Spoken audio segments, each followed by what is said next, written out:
2. We're trying to let everybody rebuild. Sean, is my voice coming through your headset? Okay, so it's coming through fine.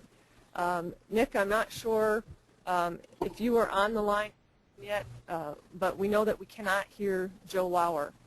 So what we'll do here is we'll get... Can you hear me? Who is that? This is Nick. Can you hear me? Yeah, we can. Yep, we can hear you. You're coming through strong. Okay, so we'll start how we originally planned with corn. If you just hold on a moment, make sure we're already here in the room. Are you ready to record? Okay, so we've got it recording. Not sure what happened, but the whole system just kicked us all out. And I think we've got everybody online, or nearly everyone. So first we'll start with some of the corn harvesting issues and things that we need to deal with. Nick, if you'll take over. Now, do you want to be try the presenter thing or no? Well, considering I got knocked off the last time when we tried it, I guess I'm just going to talk to a white screen here. Okay, so I'm going to start. Good morning, everybody. I'm going to take a few minutes to talk about some of the things we want to consider from the risk management side of dealing with this wet corn that's standing out there. And what got me started thinking about this was really a Wisconsin Crop Manager article that Joe Lauer had put together a couple of years ago. I believe it was back in 2004. And we were able to look at how much yield loss there was over the course of winter if we let it stand out there all the way until April. And they harvested kind of month by month. And one of the things that we saw in that data, and these years were 2000 and also 2001, and we saw that there was very different response depending on the kind of weather that was out there that particular winter. And taking a look at the kind of yields that they had back in November, both years are very good yielding years with about 200 plus bushels in the field in November. But as we moved across into December, January, and February, depending on the kind of weather we had, the yield declined a certain amount. And in particular, in 2000, which was a heavier snowfall year, we had yields that declined in the neighborhood of 50% by midwinter, and by the following spring, we had about a 40% yield decline. Then we take a look at 2001, which was a less severe winter with less snow cover, and actually the crop stood pretty well in the field, and we had about a 10% yield loss. And so one of the things that was going through our minds was this decision of, well, how long can I put off harvest, and what are some of the implications of even leaving harvest until the following spring? And so we come to look at this as kind of a risk management perspective. Some of the things that we want to keep in mind about this crop is, one, it's either the most expensive or the second most expensive crop, corn crop that's been grown, and so there's obviously a lot of risk tied up there right now. Another thing to consider, and we'll have other speakers covering this in much more detail, is the condition of that crop at this very moment. And we all, I think, are pretty well aware that there's a fair amount of mold in those ears. There's, I think, a very mixed spectrum of how good the stalk strength is. I've seen some fields that are very good, and some there's actually been quite a bit of stalk lodging here in the last week or so, and that's something you need to look at almost on a field-by-field basis. One of the bright sides is it does seem that ears are attached fairly well, and it doesn't seem that there's a whole lot of corn borer damage, at least in Winnebago County where I'm working. Another thing we need to consider if we're going to let the crop stand is something like how much wildlife damage we're going to have. And so we have to kind of weigh out the costs of harvesting now and realizing we're going to have a fairly high drying cost versus leaving that stand, and considering the field losses we may give from things like ear drop and mold and wildlife damage. So one of the things that we did was put together this yield loss calculator, and I would like to show you the yield loss calculator, but this is where I got bumped off the computer a little bit earlier, and so we're not going to take that risk right now. But Joe has a nice yield loss calculator on his web page, and I'll try to read this website off fairly slowly. It's corn.agronomy.wisc.edu. Again, corn.agronomy.wisc.edu. And that would take you to Joe's Corn Agronomy webpage. And about a third of the way down, there's a calculator in there. It's called Computer Decision Support Systems. And under calculators, we have a yield loss calculator where we can compare harvesting our crop today to harvesting at some other date and adjusting things like moisture and the cost of drying, the cost of storage, the potential for things like foreign material or broken kernels or discounts from moldy corn. And another thing I'll mention with this spreadsheet, it's not exclusive to corn. You could use it on other crops as well. It's designed in that manner that you could use it for something like soybeans or wheat also if you wanted to. And so one of the things that I did, and I'm just going to kind of talk through a couple scenarios of options that I weighed out. And so as my default, I put in 180 bushels per acre. And then on one side, it kind of compares what our returns would be today if we harvested versus later if we harvested. And if we just delayed our harvest, say, a little bit and we dropped 5% in moisture and kept everything else the same, and when I say everything else the same, I put down 5 cents per point for drying, 2 cents a month for storage, things like 5-cent loss on foreign material and 10 cents on test weight, 5 cents on broken kernels. If we do a kind of a cost comparison there, if we harvest today, we're looking at about $1.06 between all those costs, between the drying and those handling fees, versus if we let it dry down to 20%, we're looking at 74 cents. Now the flip side to that is, what's the potential for field loss if we delay harvest for, say, another 2 or 3 weeks to get it to dry down another 5 or 8%? And so what this calculator has is kind of a break-even cost calculator, and in this case, we could tolerate about a 5% yield loss in the field and harvest later. If we would give, say, a 15% loss in the field, we would have been better off harvesting today. I'm just going to go through another situation. So in that situation I talked about, the corn stayed basically in equal quality condition. We just had moisture differences. Now this scenario I'm going to tell you about here is if we have good quality corn today, but if we let it stand out there for 3 weeks and let's say it gets moldy, so we have some higher deductions, and in particular I added 5 cents on for material that may get in there, maybe from some trash harvesting, some down corn and things like that, and I added 5 cents for broken kernels and 5 cents for a moldy discount. And so now we're looking at a 91 cent per bushel charge today versus a 79 cent per bushel charge later on. And actually, under no situation there was it worth harvesting later. Since the potential for mold in that situation was going to cost us a little bit at the elevator with some penalties, we're better off harvesting that crop today and just paying a little bit more in handling costs. Now another scenario, and the last scenario that I want to touch on here, is let's say we leave that crop stand until spring. And so what I did was take 25% corn today, compared it to 15% corn in April, and then had a 5 cent per bushel drying charge, a 2 cent per bushel handling charge over the course of the winter.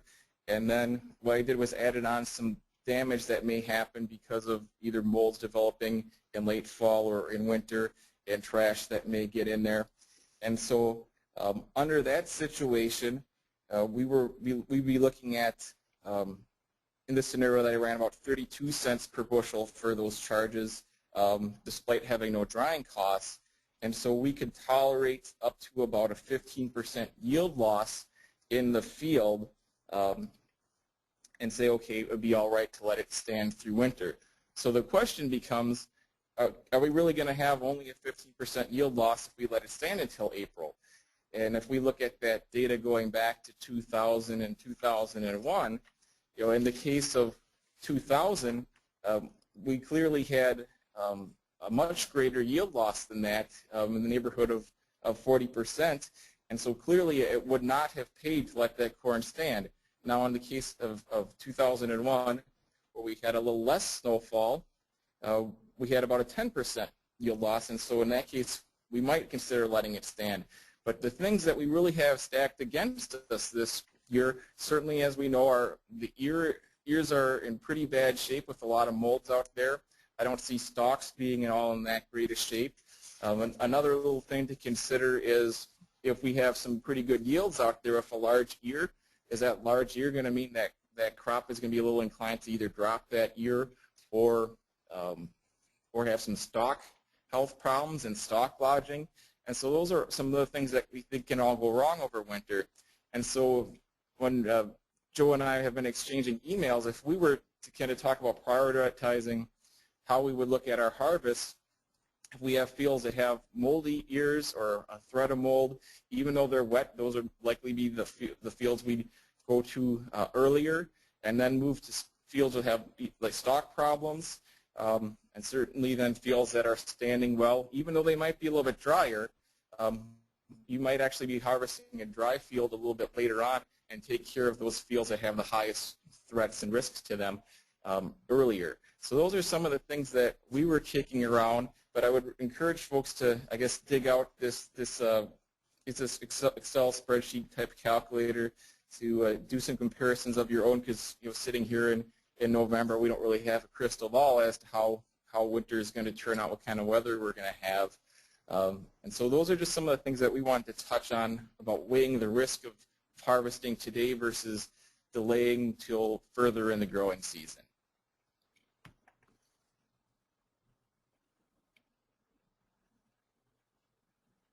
Should we pass it on to Sean?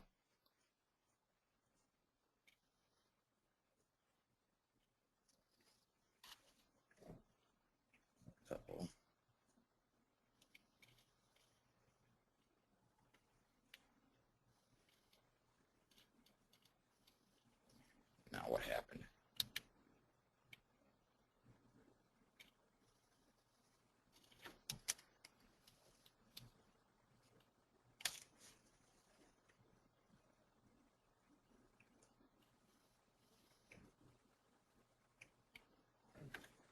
All right, everyone, we're in the middle of the transfer process. We're switching over to Sean. And Sean should be ready to roll right okay. now. Can everyone hear me okay? All right, I think we must have the microphone fixed.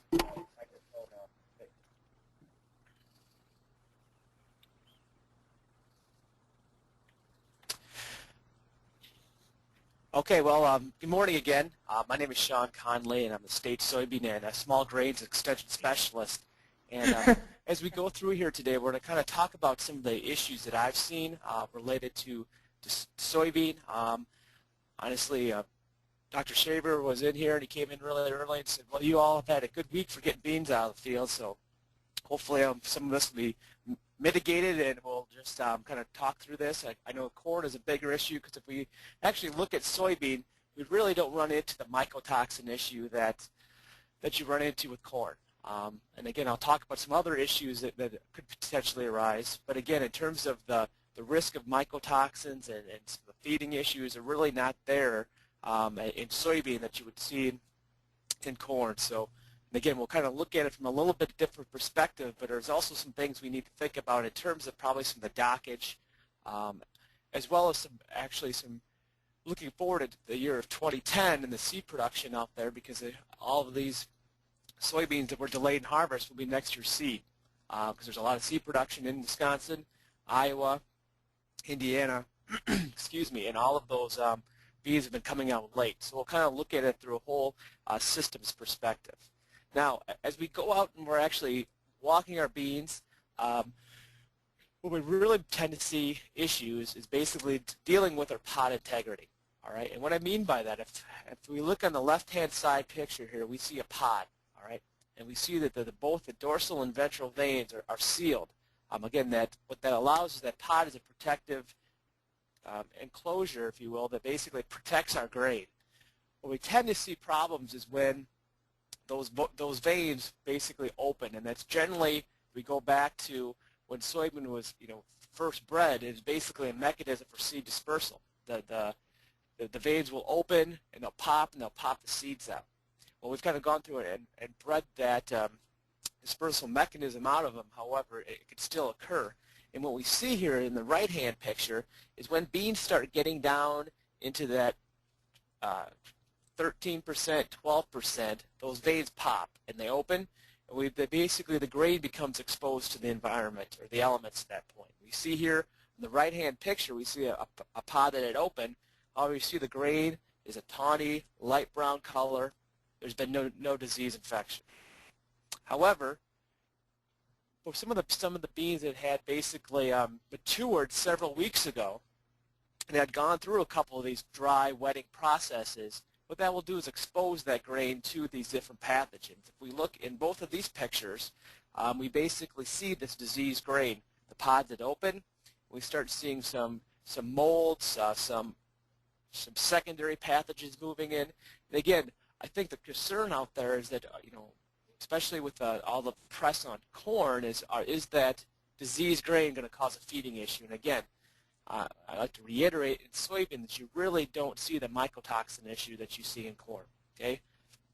Now, another couple things as you're out there and we're cutting our grain and we're looking at these issues and the grain quality coming across our combine, what I've noticed this year, some spotty areas or some other diseases that have popped in, and this picture is actually from the Seymour, Wisconsin area. It's a varietal location. What we did see is a significant amount of Cercospora leaf blight pathogen up there. And again, I'll give me a couple slides and we'll look at those pictures. But again, we'll be able to see with that disease what type of injury we would have to the grain. And we'll be able to differentiate that from the other pathogens that we've seen out there in soybean. The last one that I think we're probably going to see a lot of coming across the bin is basically some of the sclerotia, basically from the white mold. White mold was a huge issue across the state of Wisconsin. I know Dr. Easter is going to be talking a lot about white mold in his pest management update meeting starting next week. Some of the issues we've seen with this. Just for an example, in our white mold nursery variety trial, we see anywhere from almost a 0% infection to some varieties had 100% infection. So we've seen some significant yield loss from white mold. Again, this is an example of, as Dr. Grau, who recently retired pathologist, probably one of the most awesome examples of white mold I think that he's ever seen when you have an entire field with over 100% infection. Again, this was taken down in southwest Wisconsin. Now in this image, what I want to do is talk about some of the issues you may be seeing in the grain. Again, if you're combining, you're cutting your grain, your soybean, you get up there, you pull a few samples out of the bin, or the co-op does for some grain grading procedures. Some of the things you might be seeing. Up in the upper left-hand corner is soybean mosaic virus, bean pod mottle virus. You start seeing this mottling around the hilum or the eye. Again, we probably won't see too much of that this year. I just want to bring that to your attention. In the upper right-hand corner, you see the purple seed stain. That's basically Cercospora. If you remember back a few slides, we were talking about Cercospora leaf blight up around Seymour. That's where we see that purple in color, and that'll come in a little bit later when we're discussing some grain grading, some grading issues with soybean. Obviously, the center is a beautiful grain quality. If we look in the lower right-hand corner, this is basically some white mold. You can actually see the sclerotium or the sclerotinia coming across and being in the grain. So this would be the white mold. If you see these brown, I know people generally like to call them mouse droppings, would be a good way to think about it in terms of size and coming across with the grain. And then in the lower left-hand corner would be the phomopsis. And again, this is what we were talking about, what people may consider these molds, and they misdiagnose them and think if you see grain quality like this is where we're running into mycotoxin issues. And I kind of want to alleviate people's concerns about this, is it really is not a mycotoxin, but obviously it has some impact on feed quality. It will have an impact on test weight. It will have an impact, obviously, on ultimately on yield. And specifically, where this is probably going to give us the biggest concern is we're looking forward to the 2010 year, some light infestations of Phomopsis and the seed quality for a soybean crop in 2010. Now, just think that this isn't some examples. This is actually some grain samples harvested from our Arlington, Wisconsin site 2 days ago. Okay, now this is from a conventional soybean trial, and this is actually what it was from. Is from a variety that should have never been planted there. Honestly, it was a 0.4 maturity group bean that had been sitting in the field for almost a month, if not 6 weeks. It should have been harvested. Obviously, due to weather conditions, we weren't able to get in to take it. And what we saw in here is both on the left-hand side, we saw some green beans. That really wasn't big of an issue, but Phomopsis. And on the right-hand side, you can see the sclerotium, as well as Phomopsis. And I think that's what we're going to be seeing is some of the beans that were planted, specifically if growers try to get a really early maturity group bean out there, for example, to plant winter wheat after in their rotation, and the soybean sat out there for an extended period of time, what you might see is a little bit of sclerotium and the Phomopsis in the field. So this is an example of some of our plots that we harvested, but again, I would think this would be a minor issue, mainly because this bean should have harvested about 6 weeks ago due to its maturity group ranking. Now, depending on where you're delivering your grain and basically what the pricing structure is, I just want to remind people of the grain grading factors to consider. And again, not all of these go into pricing. Some do, some don't, depending on your elevator. But just to think about, again, the grain quality and what we're harvesting and how it may have a bearing on yield and ultimately the price we get on a per bushel basis. And this will kind of feed into Matt Digman's talk about harvesting as well, because some of the issues we may see with some of the wetter beans coming off and the impact that actually the harvesting process has on that grain quality. For example, test weight, I think with some of the Phomopsis, some of the other disease issues, we're going to see lower test weight impacting our yield. Some splits. I think where we might see some issues with splits is if a grower is moving from one field where he's set up his combine and he's running 13% moisture, and all of a sudden he moves into a different field where it could be 18, 20% moisture, and the concave isn't set correctly, and you start basically cracking the grain. So again, just remembering that issue when we're going through and moving from field to field, specifically if we have a wide range in this and how dry that grain is. Again, damaged kernels, we'll come into that again with the mechanical harvesting process. Heat damaged kernels.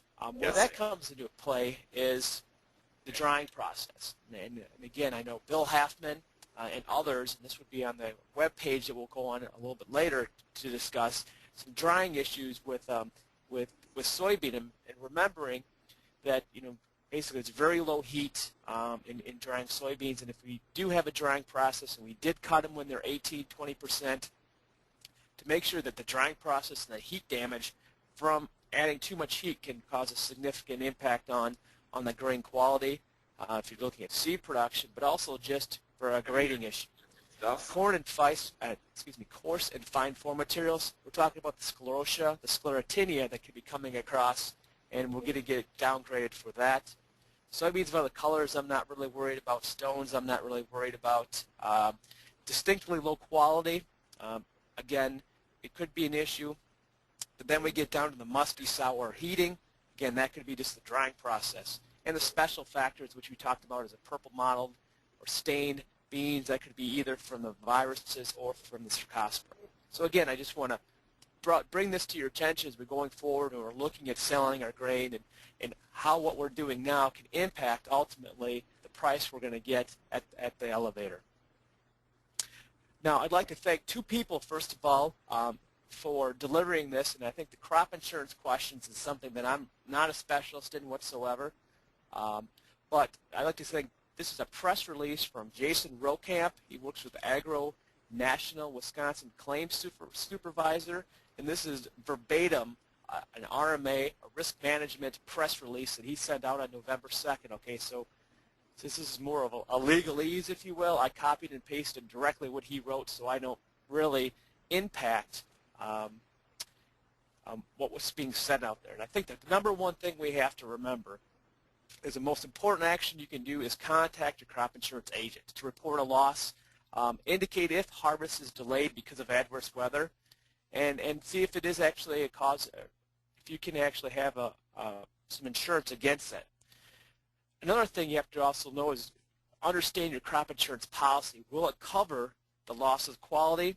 And again, that all depends on what was written into that contract. You have to speak to your crop insurance agent. They know all the specifics on this.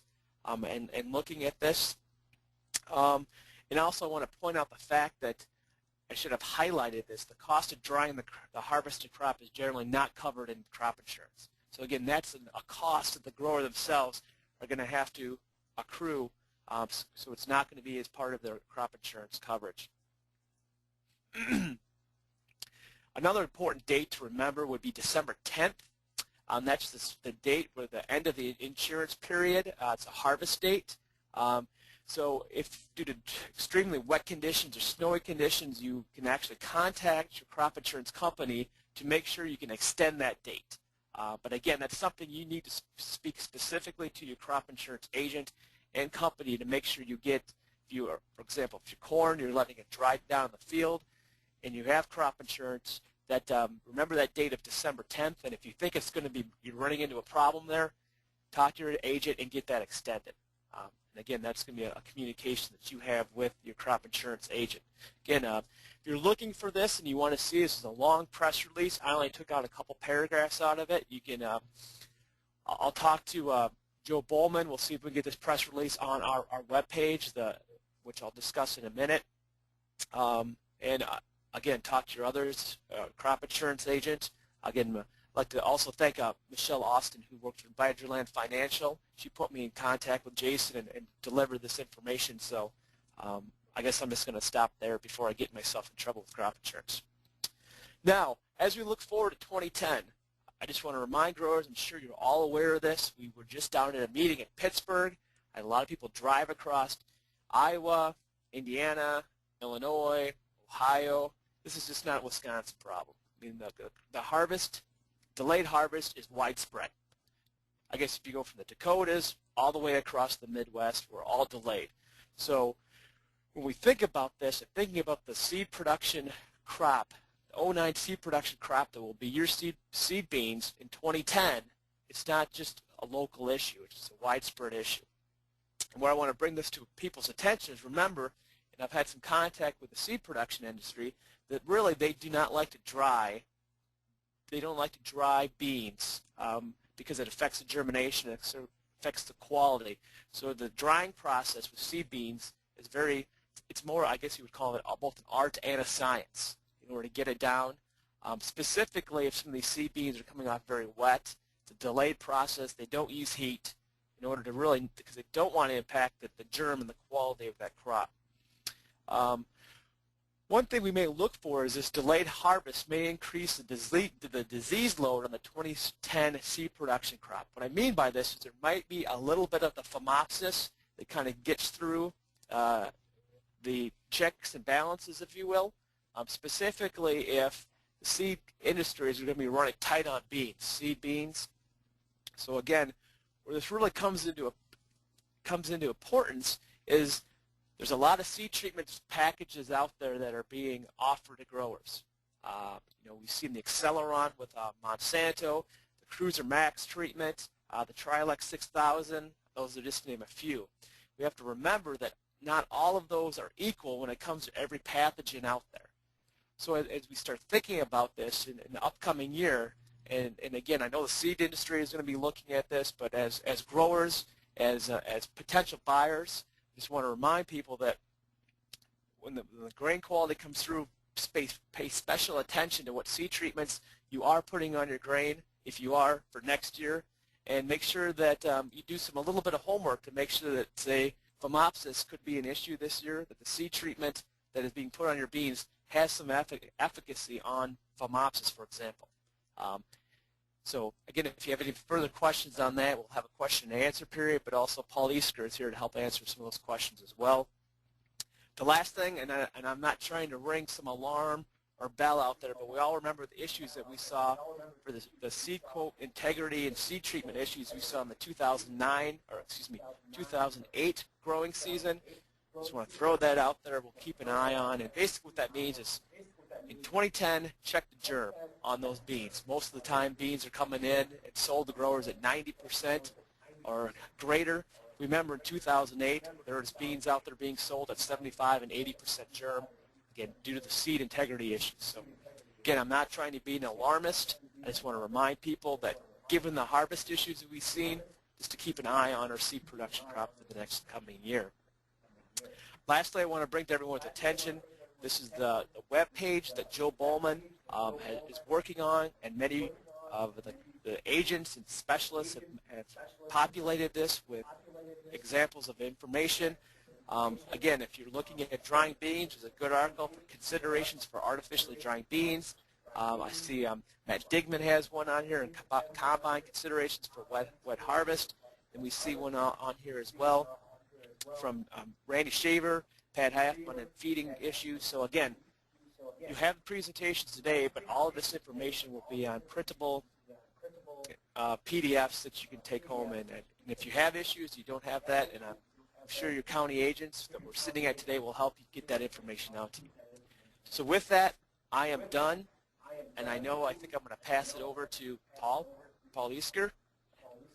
No, we're going to pass over to Matt Digman, machinery specialist in the Department of Biosystems Engineering, and we're just going to move around. We're actually doing a little bit of musical chairs here, so. Good morning. Can you hear me? All right. I'm Matt Digman from Biological Systems Engineering, and I'd just like to talk a little bit about some considerations for setting up your combine for this year's wet crop. Before we start off into the header, the first thing you can think about is ground speed. This year, especially with the wet crop, we need to make sure that the separator and the cleaning shoe are at full RPM. So if you're typically load your combine's engine down, this might not be the year for that. We really would like to keep the engine RPMs up. Louder. We'd really like to keep those engine RPMs up, because what that'll do is it'll ensure that the separator is running at the normal speed, and it'll ensure that the frequency of oscillation on the cleaning shoe is at maximum effectiveness. So the first thing, and if we're talking about beans here, and I know this is a really beautiful picture from a textbook of wheat being laid perfectly down on the grain platform. So the beans are a little bit more brittle. The seeds go all the way down to the ground these days with these hybrids. But we still want to have the reel speed and height, so usually you can adjust the height and the speed of the reel to lay the crop down. So if you can imagine when you're cutting a tree, you don't want the tree to fall on a house, you're usually trying to get that tree to fall a certain direction. The reel's real job is to really lay that crop back, so when the sickle cuts it, it falls onto the platform, and then we retain that grain, so we don't have any shatter in the head. And head losses can be one of the most significant losses in the harvest process. Getting that into the machine is really critical. And so the reel speed is always needs to be within 25% of the forward travel speed. And you'll notice if the reel is going a little bit too fast, if you see stuff starting to cycle around the reel. But also if you could keep a kind of a close attention to make sure that that crop is falling back onto the platform. On the corn header, a little bit different scenario here.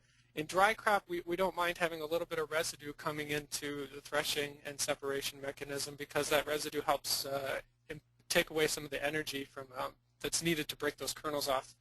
And that usually helps us with minimizing grain damage. But the wet residue is going to absorb even more energy. So we might want to change our strategy to minimize residue coming into the separator and threshing and separation process. So what we'll want to do is maybe open up our deck plates a little bit, and those are depicted here on the right-hand side, these deck plates. And you'll know if your deck plates are too narrow because you'll be plugging, and that's not a good situation. And then if they're too wide, you'll start shelling the bottom of the ear, and you'll see that happening when you check for losses in the field. And so if you get those deck plates opened up a little bit more, we can start to minimize some of that residue and hopefully help with minimizing the grain loss, because once again, we won't be losing that energy that's in the threshing mechanism. It will be more imparted on the grain rather than on the residue. So this is just a picture of a conventional separator, and you can imagine if there's a bunch of residue coming in here with these ears of corn, that we would be losing some of our effectiveness here, because that energy, instead of being imparted on separating the corn kernels from the ear, they would actually be, the residue would be kind of in between there. Also, the residue can start blocking the openings in the concave on the bottom here. Actually, I'm pointing with my hands. I'll use the mouse here. On the bottom of the concave here, and I'm not sure if you can see this really well because the mouse wants to go to a crosshair. So when we start thinking about threshing and separation, there's a bunch of variations out there. We just looked at a conventional threshing mechanism, and that would be the first one here that's depicted. Also very popular is the rotary separator, which is the second one. And the threshing happens in the front half here. We have the concave and our threshing elements. And the back half is where separation occurs, where in the conventional system, the threshing happens here in the concave and cylinder, and across these walkers, these oscillating pans, these straw walkers, that's where the separation happens. And then more recently, there's been kind of I call it a hybrid. I don't know if there's a technical, I looked in the standards, there's no technical word for it yet. But here we actually have a marriage of the two. We're using a conventional cylinder and concave and a rotary separator, and that's typical of the Kloss combines that you see on the field, Lexion under the CAT name. So when we start thinking about how can we improve threshing, there are two main things we can do. We can narrow up the gap, the closeness of the concave here to the actual cylinder, so we can narrow that up. That'll actually impart more energy on that and will improve threshing, but could lead to grain damage. The other thing that we can do is we can increase the speed of the cylinder or rotor. In corn especially, we really want to set the concave at the manufacturer's specification, because what we really don't want to do is we don't want to start breaking up that cob, and I'll talk about that in a little bit in more detail. So really set the concave where it needs to be set as per your manual, and try not to move that around too much to try to improve threshability. We'll really mess with the speed of either the cylinder in a conventional machine or the rotor in a rotary machine. But before doing any of that, now getting to the point of this slide, we really want to make sure that the concave is level. So you can imagine if the back side of the concaves on, let's say, this machine here, if the back side of this is closer to the rotor in this case than the front side, if it's not level, then we will be over threshing in one part and under threshing in another. It'll be really hard to dial this machine in if that situation's going on. So in your operator's manual, there's a very specific procedure depending on your machine, and I just pulled out some pictures. The left side's from a Case IH machine, and the right side some pictures from a John Deere machine. And there's very specific procedures for leveling that concave. So that's, if you got a rainy day and you've got some downtime, that would be really worth your time to check that quick first. And I grew up on a dairy farm, so I kind of liken it to setting up your stationary knife and your chopper. You basically shift the rotor into neutral, and you rotate it by hand, and you start moving the concave up until it clicks on the back. You move it back down. You move up in the front. It clicks on the front. So it's very much getting it as close as possible and then backing it off a certain amount. So the procedure is very machine specific, so I highly recommend checking out your operator's manual. So like I was talking about before, if we tighten up this gap here with the concave, we start over threshing. And this is kind of a depiction of that on a conventional machine. We have our cylinder and our concave up front here, and then we have our separation device, our straw walkers here. And what we can see is since we've got that clearance so tight, we're actually breaking up cob and residue and dumping that down here into the cleaning shoe. And when we do that, we start overloading the cleaning shoe. And we start losing a lot of grain out of the combine when we're doing that. We're also start cycling a lot of tailings back into the cylinder again. So we kind of have to be really careful there with the concave spacing that we don't lead to this overthreshing. And you'll notice this because you'll see a lot of broken up cobs. You will have some broken cobs, but you'll really notice that here you'll end up with cobs in the clean grain tank, and you'll end up with a lot of small pieces of cob coming out of the back of the combine. really in a wet crop, and if you look in your operator's manual, you'll see this. One way to do it, if your machine has specifications for high moisture corn versus regular corn, you'll go across the chart and you'll see all the settings are the same except for the range of speeds for the rotor or the cylinder. And that's where we can really try to improve the effectiveness of threshing without causing too much grain damage. And basically what we're doing is we're increasing that speed to impart more energy on that crop to try to break away the grain from that soft cob in the case of corn. And so basically that's kind of our line of defense here in this wet crop is this rotor or cylinder speed. And then finally onto the cleaning system. And as stuff's dropping, and this is a kind of a picture of that hybrid combine again. So as stuff's dropping here on the front off of the cylinder, you can see the bottom of the concave here. We're going to drop stuff down onto the cleaning shoe. And really in this wet crop, increasing its effectiveness will start on having that concave clearance correct, so we're not breaking up the cob and residue and dumping it down onto the cleaning shoe. That'll be really the first adjustment. The next line of defense, or the next thing I would recommend trying, is increasing the airflow. So here we have a fan. We're blowing up air through these sieves. We have the chaffer on the top, and we have the shoe sieve on the bottom, and we're trying to float that residue right off the top of the grain. So the grain has a different density than the chaff normally. But you can imagine if the chaff is wetter, the differential density starts getting closer, so it gets a little bit more difficult. The next course of action is to close the chaffer a little bit on the top, and then finally, if you're still getting too much trash, especially in the clean grain tank, you can close up the sieve a little bit on the bottom, or the shoe sieve. And then, no matter what you're trying to do in the field, you really need to make sure that the combine's in good repair, that the threshing elements and the rasp bars on the conventional machines are nice and have sharp edges, and that the concaves aren't rounded.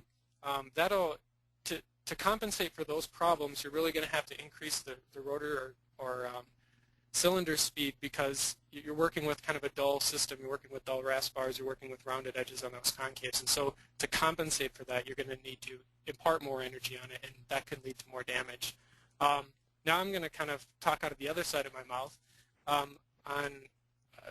We've kind of moved towards chromed rasp bars so that they have a lot longer wear life. They maintain more of a sharp edge. But in this moist crop, that might be to a detriment. So I know I just said make sure everything's sharp and nice and ready to go. But the chrome rasp bars kind of never soften. They always have a very sharp, defined edge. And those can be a little bit aggressive in some of these wet conditions. So I'm not recommending going through and changing them all out for the harvest, but just to be aware of that if you're using those. And also, another side note is there's nothing wrong with them. They're actually great. They extend wear life, and I think a lot of folks have moved to them, but just be aware that you might be fighting that a little bit too if you're using those. And then I think finally, and there's been a few press releases on this, we need to think about safety. The days are getting shorter. We're trying to we're trying to increase the area productivity of these machines to the maximum. We're trying to extend our working day to make up for time lost. And we need to think that the daylight's short. We're going to be traveling on roads. We need to have vehicles that have working flashers and turn signals, and also slow-moving vehicle signs. We also need to think about taking breaks, and even if it's just to maintain the integrity of your combine, you really need to think about if you have the time of the day to get residue buildup off that machine. It'll increase bearing life, especially in the engine compartment. A lot of combine fires start this way. There's a lot of pictures on the web that I could have thrown on here of combines that burned up in the field. And sometimes if you see the picture at the beginning, and I think there's been some research on this, you see the picture in the beginning, you'll notice that it's starting in that engine compartment. So that'll increase engine life if you can keep that engine cooler and keep that residue out of the way. And then finally, I stole some pictures from a bunch of folks, so I just wanted to cover myself here.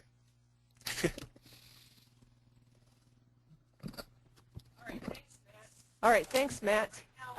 Right now, we'll open up for some questions. We'll take questions for Nick Schneider on corn, Sean Conley on soybeans, and Matt. So I'm going to unmute you here, Nick, and if you could please type your question into the question box, and then we'll call on you so that we have a little bit easier to control than having a bunch of open mics.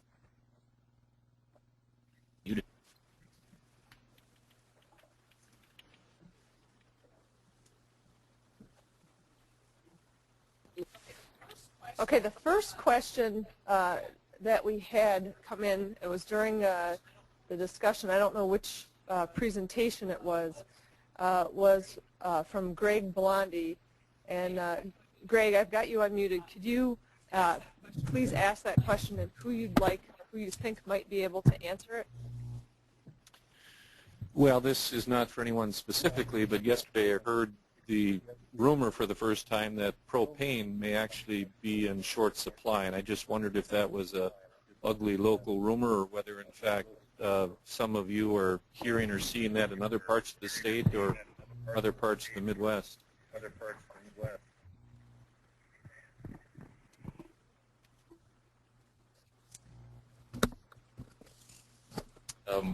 Hi, this is People shaking. Matt Tignan. And if anybody else out there has something to add, I'm not aware of that, but I'm also not an expert on gas supply, so the question got passed to me, and I'm not sure about that, but sorry, we didn't have more of a definite answer for you.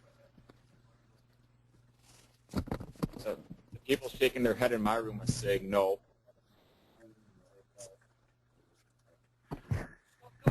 Go ahead, Nick. In our room, we do have someone that works for ag retailer, and their response was not they're aware of.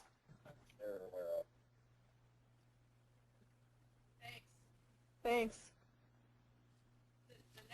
The next one, I got to get the line open. The next question is will be coming from Gene Schriefer, and then so let me get your line open, Gene. And your line's open now, Gene.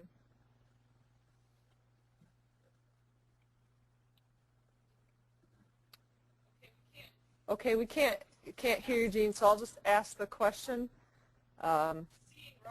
Seeing rotten cob, will this affect winter yield loss? I guess that's probably you, Nick. Seeing rotten cob? Well, my suspicion is if we have rotten cob, we might have more inclination for the ear molds and kernel molds. I think we'll have that a little more later.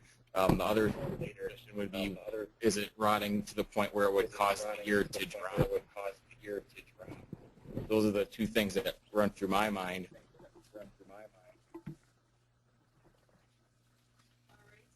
All right. Are there any other questions that people have? If you can type them in, we'll kind of hold open here for a half minute or a minute while you type. Otherwise, if we don't have any, then we'll move on.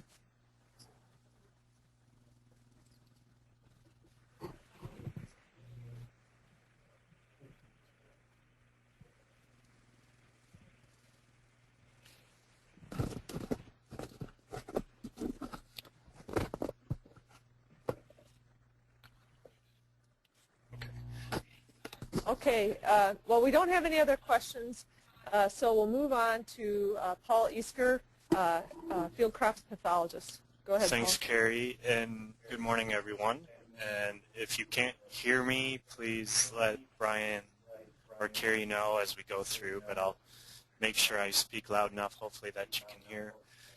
What I'm going to talk about in this next section, just given the volume of questions we've had with regards to what's going on in the field with ear molds and potential for mycotoxins, I think we need to actually take a step back a little bit and make sure we're all on the same page in terms of identification and understanding some of the risk. And the risk here could potentially be mycotoxins, and it could also just be airborne dust particle issues at the harvest time with some of these more as a nuisance. So there's some variation in that risk that we have to think about, but it really starts with good identification. And if we look at this next slide coming up, here are some various examples. Some of these are not from this year. We'll talk more specifically about 2009 in particular, and I think if you're going off of field identification for some of these ear molds, a few of them, say like the diplodia here in what would be the lower right of the slide, that's a little more identifiable than some of these others.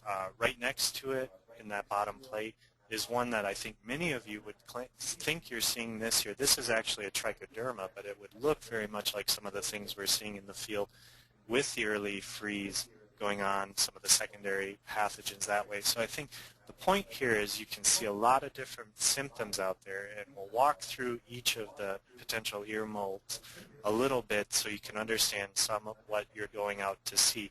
Our ultimate recommendation is going to be to submit a sample, and we'll talk about the Team Grains ear mold survey going on right now at the end, to submit a sample to get the proper identification, because again, we're talking about different forms of risk down the road versus mycotoxin or just a nuisance, and what the elevators may do to deal with some of this.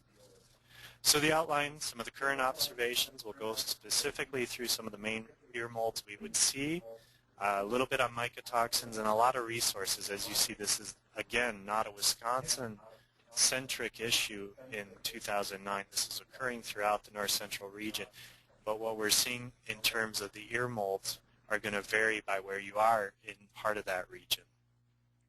So some of the current observations, and I need to thank my colleague at Iowa State, Allison Robertson, who provided this upper left photo. You see actually two things going on in that upper left plate. One is the cladosporium, which we're hearing more and more reports of. But if you look at that lower photo of the ear, that's actually from a hail-damaged field. And that's one of the concerns we have to deal with in some situations is the hail damage. And what's going on there is starting to be trichoderma. Again, these are both secondary organisms that come in under stress, and the mycotoxin risk is negligible in those cases. The ear in the upper right is one we pulled from a study of ours that was under hail damage, but this would be your classic more gibberella. Really, that ear was tightly bound, and there we could see the pinkish kernels. And in the lower right, that cladosporium sort of symptomology, a very fine sort of dust-like look to it on the surface, can actually wipe it off fairly easily. Based on a lot of the observations, myself, others, Joe Lauer has some excellent observations that are starting to make some sense. You have to look in terms of the hybrid, the planting date, your other field history information, the soil type, tillage, fungicide application. Was there insect, mechanical, or hail damage? And when did these events occur? All of these will come in to play as we go through that way. So let's walk through some of the ear rots in particular. So we'll start with Fusarium ear rot, because I think this one is one that we need to think about, and it's a yearly occurrence on a lot of these ears. So it's not something we think of as a major epidemic year in and year out, but it does have risk to go with it. The symptoms are going to vary. These photos here illustrate that concept very well. You don't always have a symptomatic kernel. It's going to depend on genotype, what environment, and what the disease severity was, and the timing of all these events coming together. Most common, the Fusarium ear rots are going to be individual or groups of infected kernels that are scattered randomly on the ear. We'll look hopefully for a whitish pink to lavender growth on kernels. A starburst symptom is also very common, and there's a lot of photos out there if you just type that into a search engine to help pull that up if you're not sure what that really means. Growth frequently associated with physical damage to the ears, and so it's going to most often start at the tip, but again, a very random and scattered pattern. And again, just want to reemphasize, it can be asymptomatic. And we see this a lot in many of our other cropping systems. If most people are familiar with Fusarium head scab in wheat, we think of about asymptomatic kernels there as well with some of the different pathogens we deal with. I moved up Cladosporium ear rot because it is popping up a lot. It's really associated, I think, this year heavily with the frost damage and the early freeze. This is a secondary organism. I'm seeing reports, that photo in the lower right, all those ears are Cladosporium. That's coming from Iowa as an example, so it's not just here. That's probably the most severe set of symptoms I've seen for Cladosporium coming through. I've looked at some of the samples into the clinic. These are dark greenish black blotched or streaked kernels, so again, very diverse. And I think if you're going with field identification and you're familiar with something like Trichoderma, in the field they look the same. We have to look under the microscope to get a better idea. They have different spore types. It's actually very easy to do that way, but in a field you're not going to be able to see some of that. These are going to be scattered across the ears, and I think most people walking the field have seen this. When ears are completely colonized, they can be dark and lightweight. And again, I think this year why we're seeing it is the frost damage is the key one coming up. The early freeze brought this on quite a bit.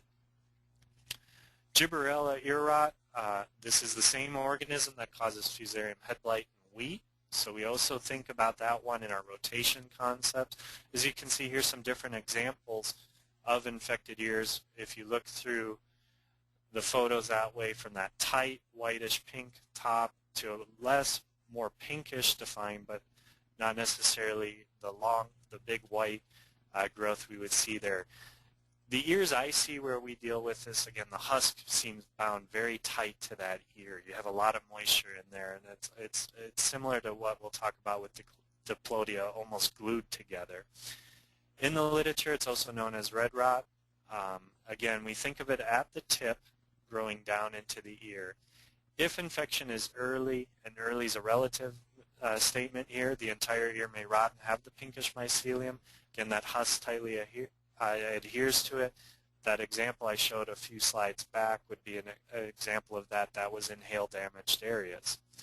Typically rare to see the entire ear colonized. So in most of the fields, you're going to see some of the tips with discoloration and not necessarily the whole ear being infected.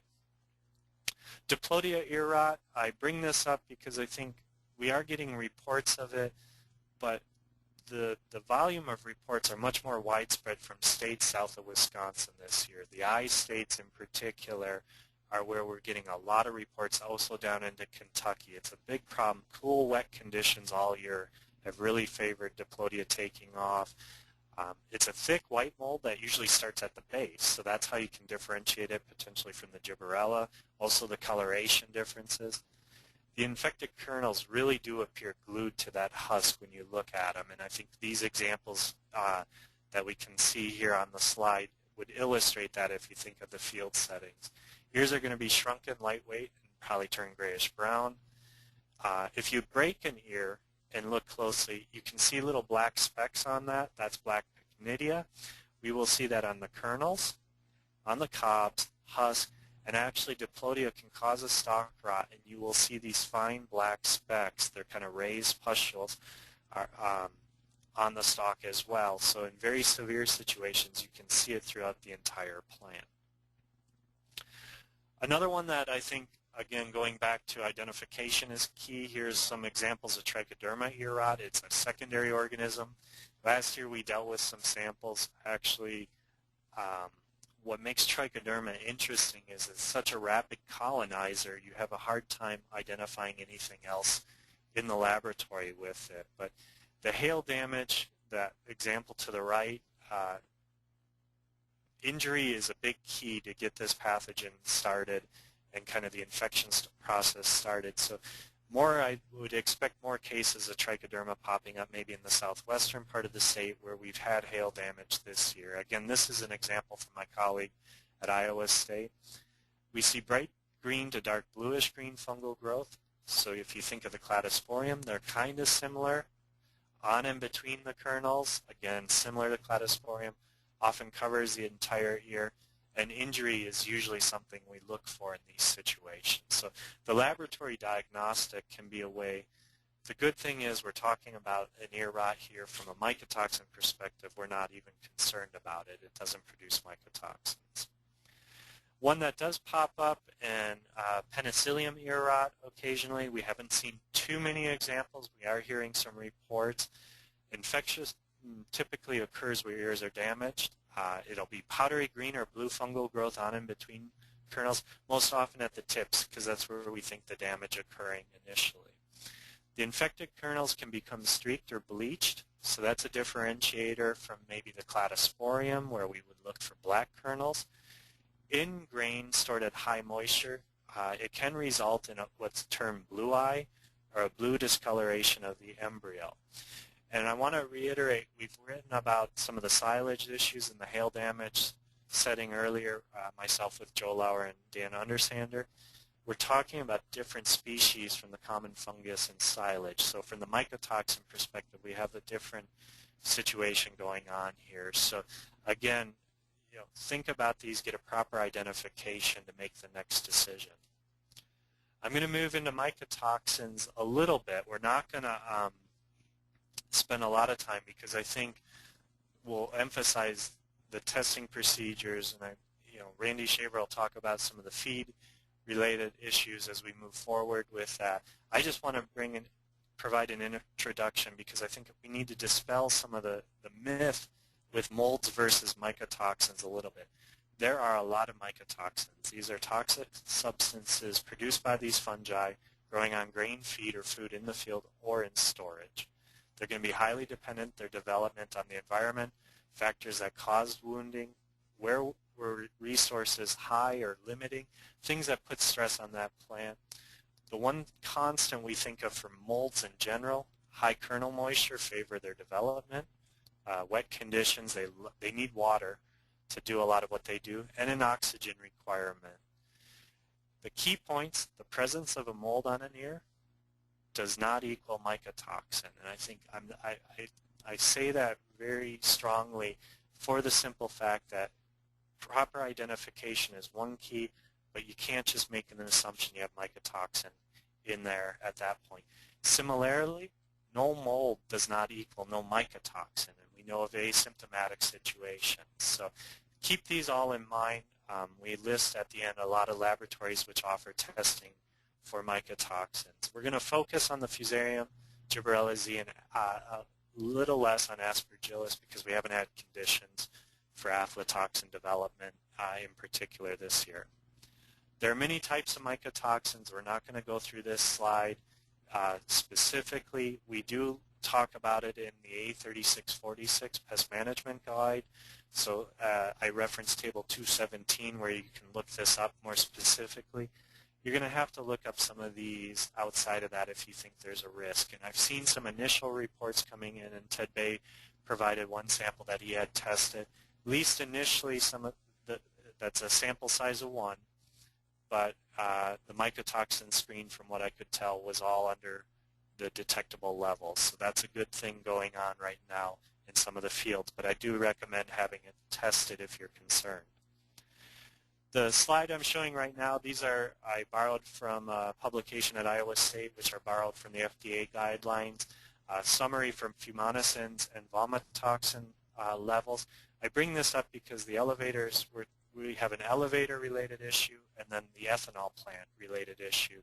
Ethanol plants will be testing for mycotoxins, and I spoke with a couple of them.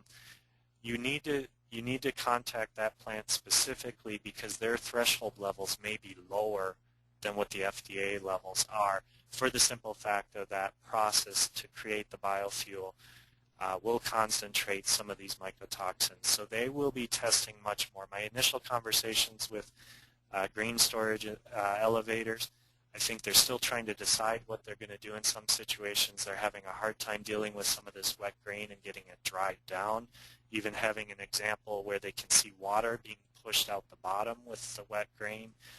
So again, you're going to have to look in your local areas and contact them specifically on some of these things. Management, Nick brought it up. I mean, prioritize your fields, but harvest as soon as possible. Removing fines in the grain is a good idea because we want to avoid hot spots where we get these little air pockets in there. Getting that grain dried down to 15% is good. No practical methods for decontamination per se, but I think separating fields that are at risk from your quality grain is a good idea. If the levels are not high, if you had testing, on-farm blending may be an option. Test field grain for mycotoxin. I think all grain should probably be tested for animal feed. That's my personal belief. And again, look at who your target is. We provided some of this information based on questions that have come up outside of the dairy operations also. One of the last slides here, a lot of resources out there. I'm not going to go through this in detail from the Team Grains information, some of the previous information being written, Wisconsin specific throughout the field. And as you can see, I provide a lot of regional references specifically targeting the ear mold situation. As you can see, it's not just here in Wisconsin. So these all provide very good information if you're trying to get a better feel for which ear molds you're dealing with in the field. Some concluding thoughts. We've touched on the grain elevators a little bit. Look closely at your field histories. We're seeing differences depending on hybrid and or planting date. In our hail damage situations, the timing of the event could have an effect. Proper identification is going to be important. And here's the link for the Plant Disease Diagnostic Clinic. And in terms of mycotoxins, I take this out of our A3646. Table 216 is a directory of the labs accordingly. Contact the lab specifically for how samples should be prepared and what they offer. Some do full screens that are quantitative. Others may just do a simpler yes-no screen. So look at this list, contact them directly, especially for how to prepare your samples. The last slide here for UW Extension, this is our ongoing ear mold survey being run by Team Grains and UW Extension. Contact your county agent if you have questions about this or if they haven't mentioned it. They're doing all the sample collection for processing right now. With our current budgets, we're handling the first 100 samples that come in, trying to get a range across the state though. So fewer samples from a county with more counties is our goal. So with that, I'm going to close. I see Carrie raising a hand up. We have one question that's probably pertinent to take right now. That question's from Jerry Clark. Jerry, we've got your line open, so if you can ask Paul his question. Yeah, Paul, we were just, we had a question here in Chippewa County regarding the use of blacklight by some of the corn buyers. Is that any accurate indicator of any of the fungus present or mycotoxin indicators? So the blacklight is specifically targeting aflatoxin. And so in terms of a general screen against all of the potential organisms we're dealing with, I take that, I guess I would make sure it's clear, or when you go to the elevator, to ask what they're targeting, because the blacklight will help us detect the presence of aspergillus in the grain. And again, in much of the state, I don't think we're going to be dealing with aflatoxin as an issue, and it's a fairly qualitative assessment. You do need follow-up testing if the blacklight did hit on it. All right, we'll have one more question came in for Paul, and that's Greg Blondie. Your line's open, Greg.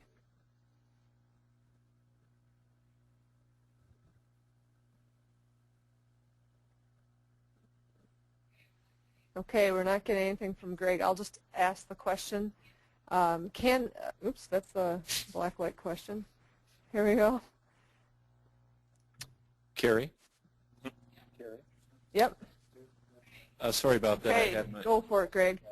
Paul, yesterday a grower asked whether proper mechanical drying can reduce or eliminate either molds or mycotoxins.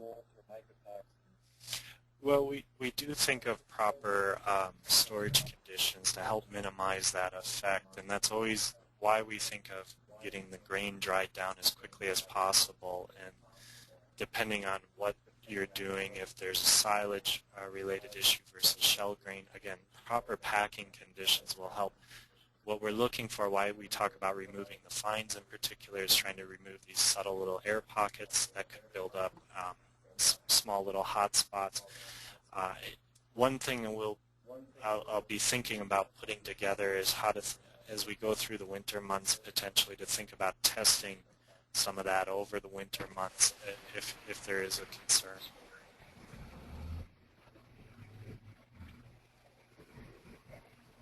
Okay, one more question for Paul. They're coming in. This is a good one. This kind of captures a few questions that have been coming in on the log, and this is from Zen Miller. Zen, can you, we opened your line. Can you ask the question? Okay, we have a producer that's buying high moisture corn, and the large farmer is combining it at 36% moisture roughly, drying it to 30, and we wondered if as it goes through the dryer at 120 to 160 degrees, if that's going to kill some mold and therefore help when it gets ensiled in the bunker silo.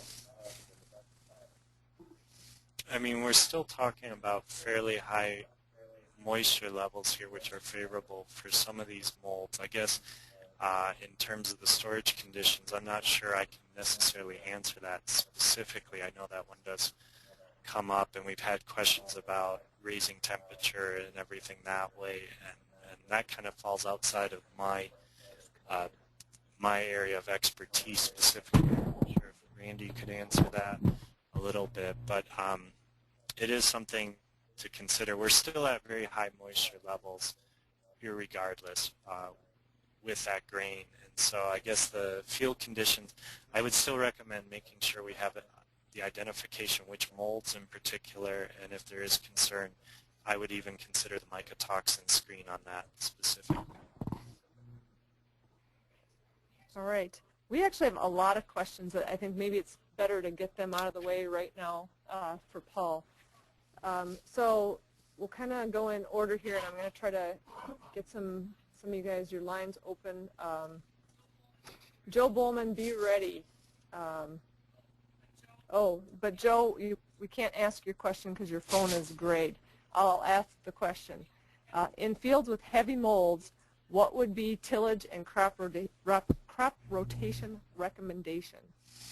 Well, I mean, most of so what we're talking about here are organisms, depending which field molds we're talking about a lot of organisms that live naturally in the soil situation, and they're just taking advantage of some of the stressors that's going on. Residue here, from a lot of the work we're doing on tillage and rotation, we're focused on actually other pathogens more of concern than some of these ear molds. Again, we're taking these off the field. We need a lot of factors that come together for them to take off each year. The fusariums, the fusaria, I'll focus on a little bit more.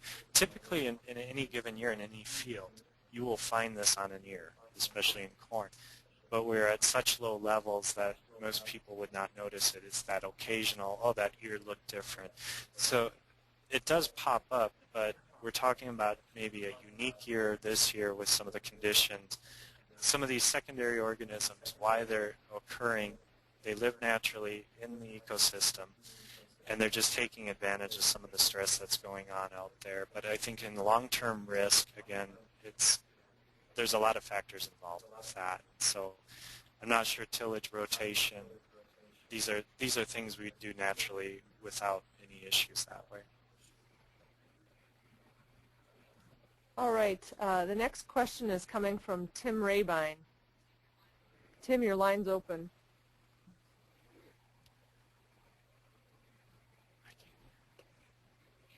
Okay, we can't hear anything coming from Tim. His question was, is there greater human risk to any one of the molds? Off the top of my head, I don't have a good answer for that.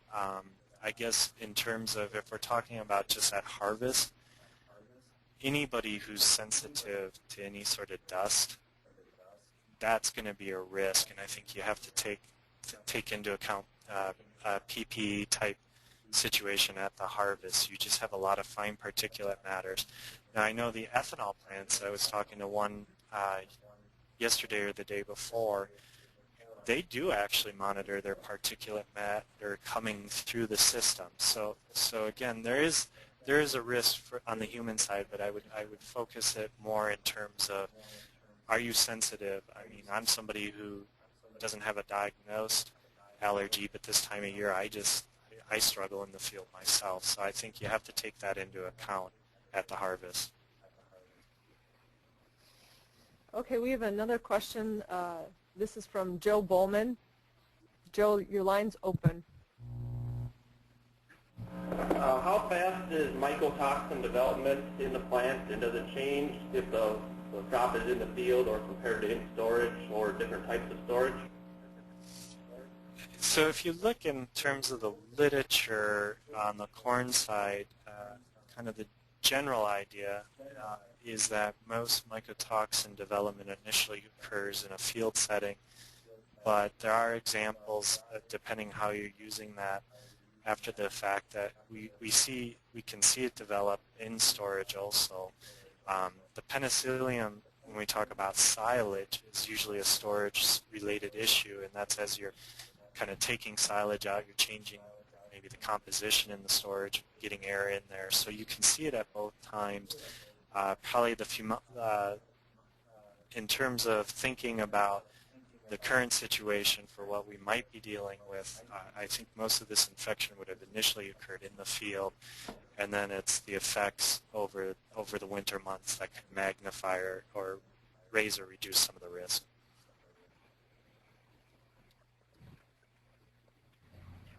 Okay, the next question we've got is coming from Matt Hansen. Matt, I've got your line open. You had discussed the when you wanted soybeans for seed production, not drying them down, of course, because it affected germination. But what are some recommendations for drying this wet grain? We know that it's wet in the field for storage purposes. What are drying recommendations for beans?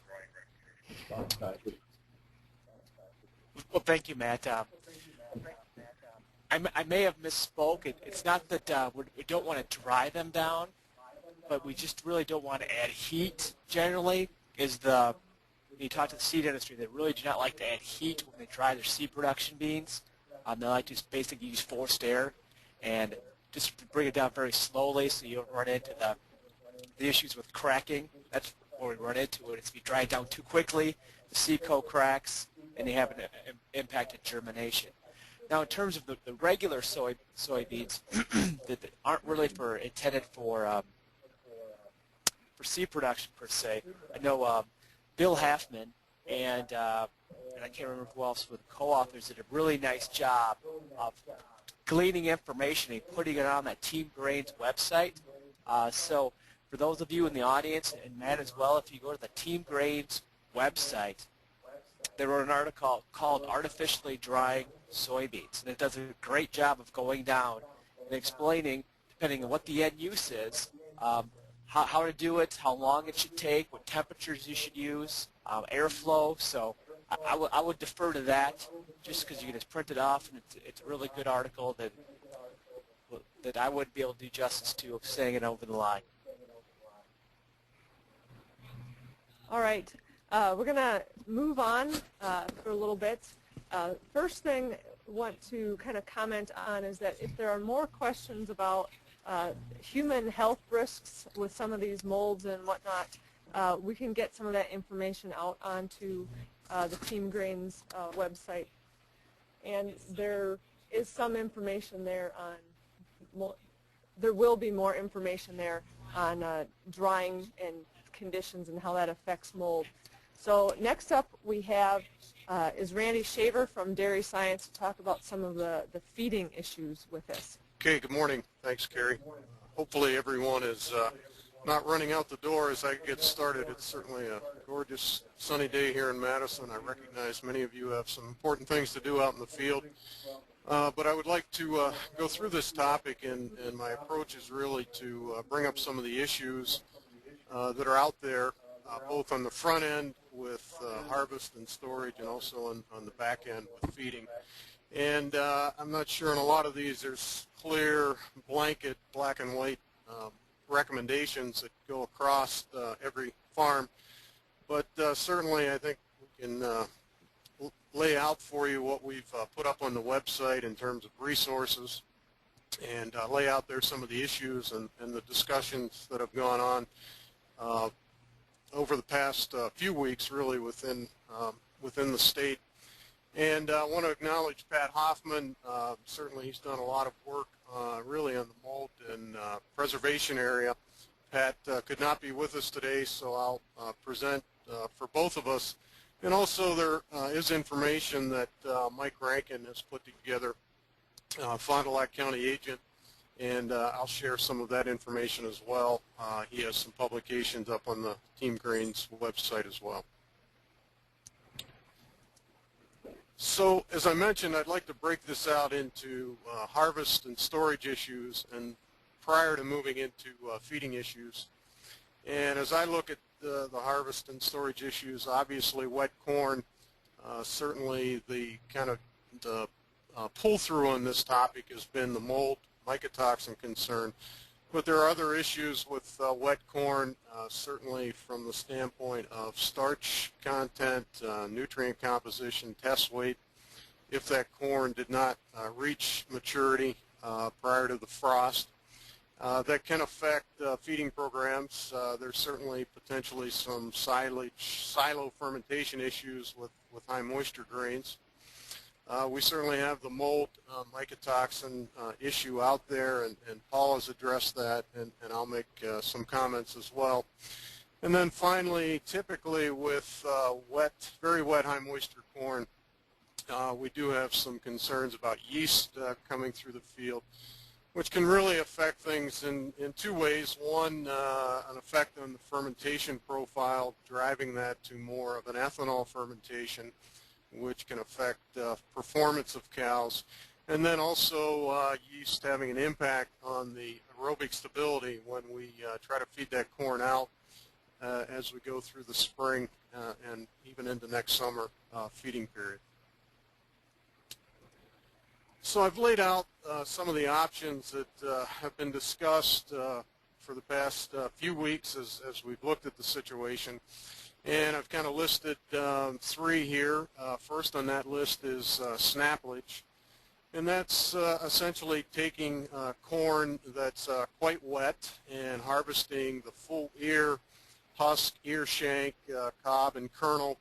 And depending on the hybrid that's being harvested and how that equipment's set up, maybe some of the upper part of the stalk.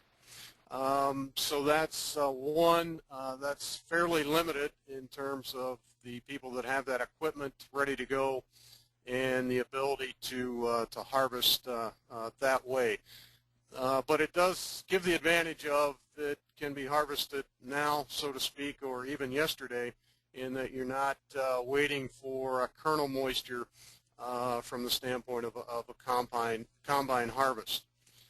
Next is certainly high moisture corn, and I'm going to just talk about high moisture shelled corn because with the amount of discussion that's gone on regarding mold in the field, one of the things we learned in 1993 when we had a major issue like this on a statewide basis was that quite a bit of the mycotoxin and mold does travel with the cob. So the longer we're waiting for dry down to harvest this high moisture corn, the more we would certainly recommend leaving the cob in the field and harvesting shelled corn. And then lastly here would also be dry shelled corn. So harvesting now, trying to get certainly under 30% moisture or even lower would be desirable, and then drying and storing in a dry form. One of the questions that's really ensued is what is the maximum moisture content for preserving high moisture corn? With the snaplage type material where you're harvesting the husk and the ear shank and cob and kernel, you're adding moisture from those other components. So typically there the finished product will be 45% moisture. As we get into shelled corn, we'll see in the middle column our desired is 28 to 32% kernel moisture.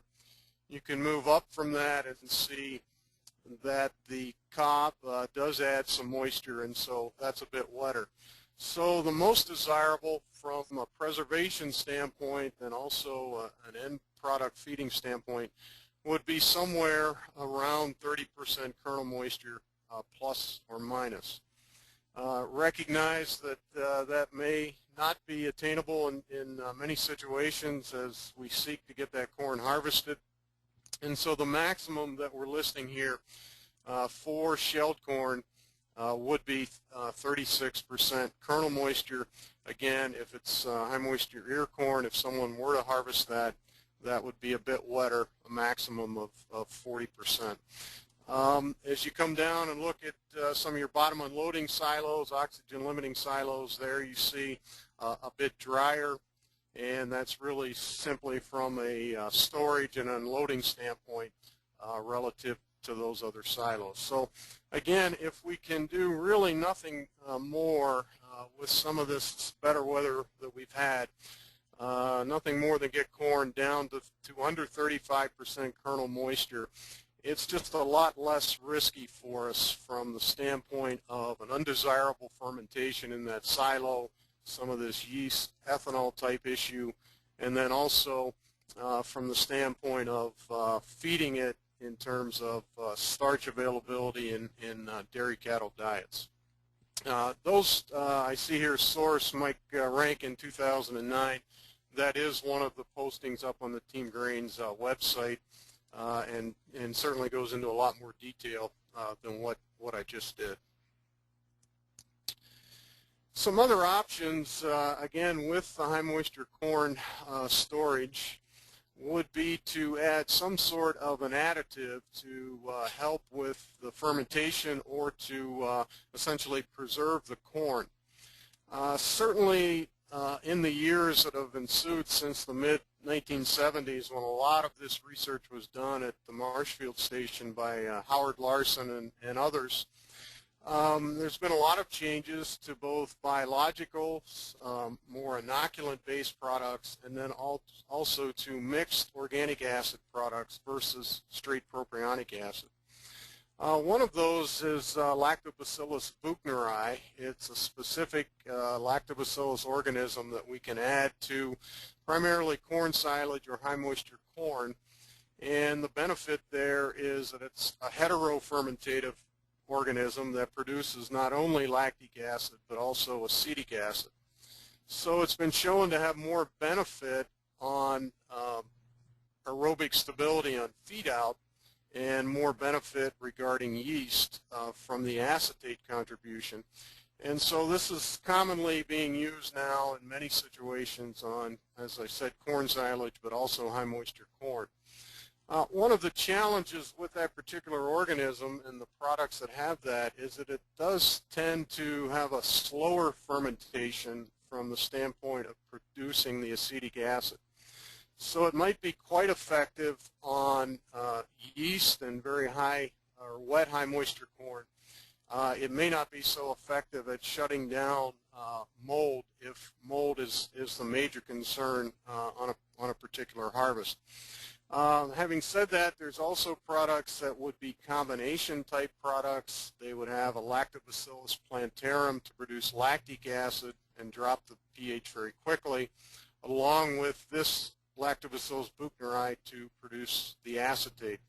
So the combination products might be more effective than the straight buchneri, and also there are other products that would have organisms that might be more directed at aerobic stability in yeast than simply dropping the pH. And so those would be the type of inoculant products that I would look for versus our kind of standard Lactobacillus plantarum or strep faecium type products. Next would be propionic acid. We'll talk about that in a little more detail, but that originally was used at the Marshfield station as a way of essentially directly acidifying high moisture corn, lowering the pH to close to 4, and also having some effects on mold growth in storage. And so that's certainly been around, and we can talk about that. The good news is a lot of those products now are buffered propionic acids, so they're not as corrosive as what they once were. And also much of the research in the past 10 or 15 years is really focused on mixed acid products, so maybe some benzoic acid or acetic acid again or citric acid to have dual effects both on mold through the propionate and then also the yeast and aerobic stability through these other acids. And lastly, I'm reluctant to put up the anhydrous ammonia or aqua ammonia because it's really not been used much in the past 10 or 15 years in preserving corn silage. But certainly the question did come up this week. Anhydrous ammonia or aqua ammonia are certainly antifungal. It has been shown in corn silage to have effects on aerobic stability on feed out and yeast.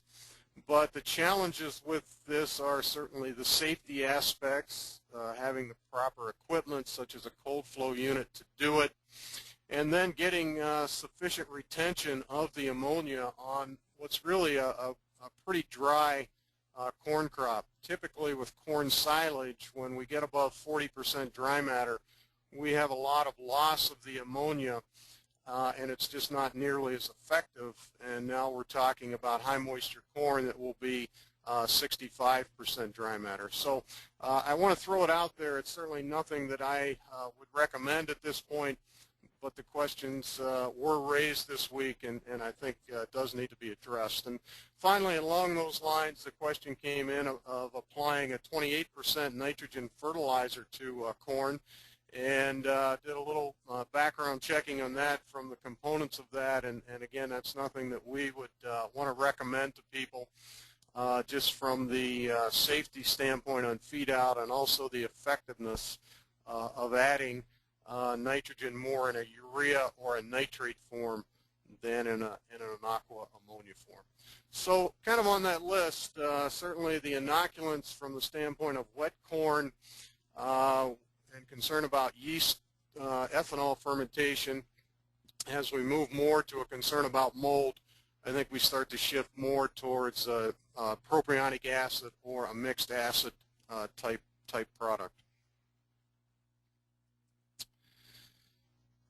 Mentioned that I would follow up a bit on propionic acid. This is a table out of the materials that are on the Team Grains website by Mike Rankin, and it looks at the recommended application rates of propionic acid to preserve high moisture corn. This is in pounds per 1,000 pounds of wet corn, and you can see those application rates are really quite high. In the area of 10 to 20 pounds of propionic acid per wet ton. Propionic acid is roughly $1 per pound, plus or minus. So the concerns about cost of that application and the cost relative to drying get voiced quite quickly. A point to recall about this slide, and I believe that this original publication from Marshfield is either posted or will be posted on the Team Grains site. These application rates were really for corn that was stored in open storage or stored in wood bins, not being harvested and preserved in a silo. So certainly these rates would be on the high side, and if you have very good mixing, like you often would putting into a silo, and you have those anaerobic conditions, the work that I've looked at would suggest in a silo type setting around 0.5%, so roughly 10 pounds of propionic acid or a mixed acid product per ton of wet corn that's going in. But I encourage you to go back and look at that original work, really some very good work. They did it in certainly open storage and just open bins, and then finally in silos. And the lowest application rate that I could find to really hang my hat on would be 0.5% or 10 pounds, 10 pounds per wet ton. Okay, some additional comments on harvest and storage. There is an advantage of dry-shelled corn, and I believe you need to be aware of that, done properly to the right moisture, and with controlled dry matter in storage, it certainly will shut down many of these issues with further mold growth and yeast. Won't necessarily do much to the mycotoxins that have come in through the field in the heating process, but certainly does preserve it. Number two, it does give you the ability to exclude the fines, and oftentimes we would expect mycotoxins to be more concentrated in the fines. So to the extent that we get those excluded through just normal handling and movement of dry grain, that can be a positive.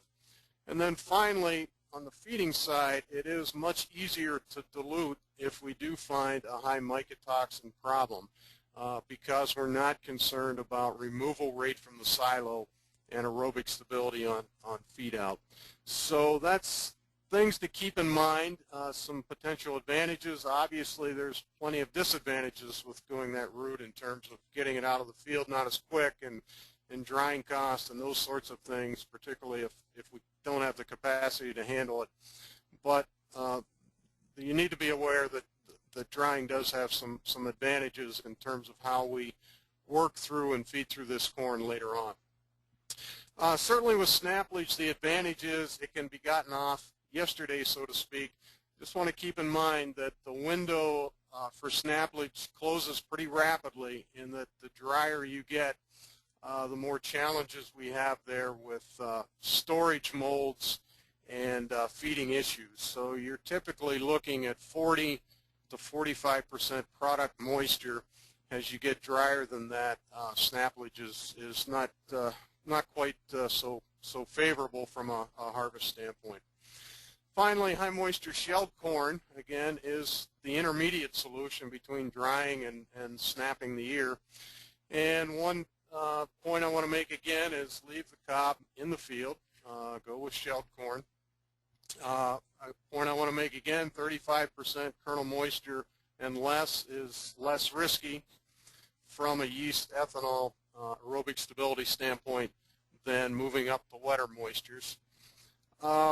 With high moisture corn in a silo, you're really relying on exclusion of oxygen and rapidly achieving a very low pH. And so the standard packing and harvest recommendations for high moisture corn certainly hold if we want to shut down a lot of this yeast and mold growth.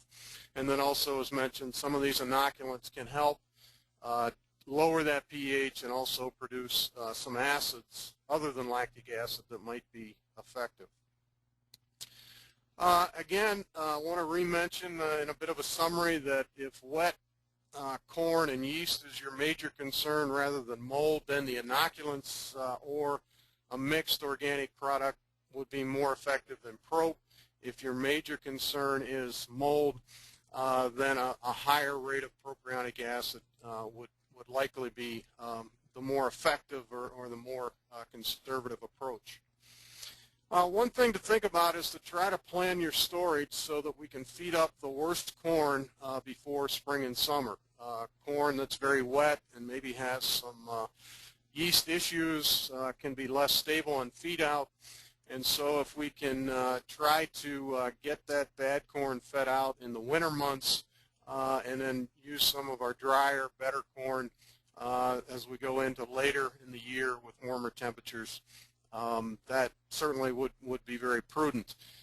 And lastly, and it may be difficult to achieve because wet corn tends to process a bit in just normal harvest and handling, but we really just need a very coarse roll on a very wet high moisture corn. That's really adequate from the standpoint of rumen bacteria and digestion. If we take a very wet high moisture corn and grind that very fine, we can get into some real issues with rumen acidosis and fat test. And do indicate in here 2,500 microns is a pretty good mean particle size, or even a little bit coarser for high moisture corn. And with dry corn, we're often down to about 700 microns. So it is much coarser, and if you're going to be wetter, err on the coarser side.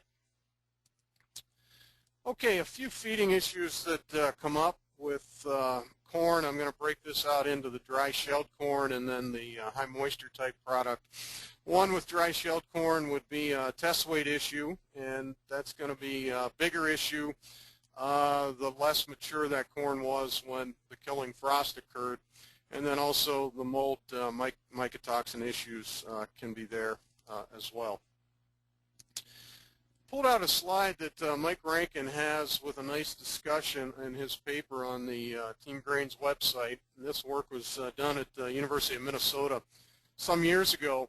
And essentially they harvested corn at varying maturities and then artificially dried that at 2 drying temperatures and looked at test weight. I recognize this is a bit of a confusing slide, but on the far left side, we would start out with the most immature corn at harvest, and on the far right side would be the dry corn harvest. And essentially the lightest color bar, the one on the far left in each of these sets, would be the test weight at harvest. And then finally you move into the test weight after drying.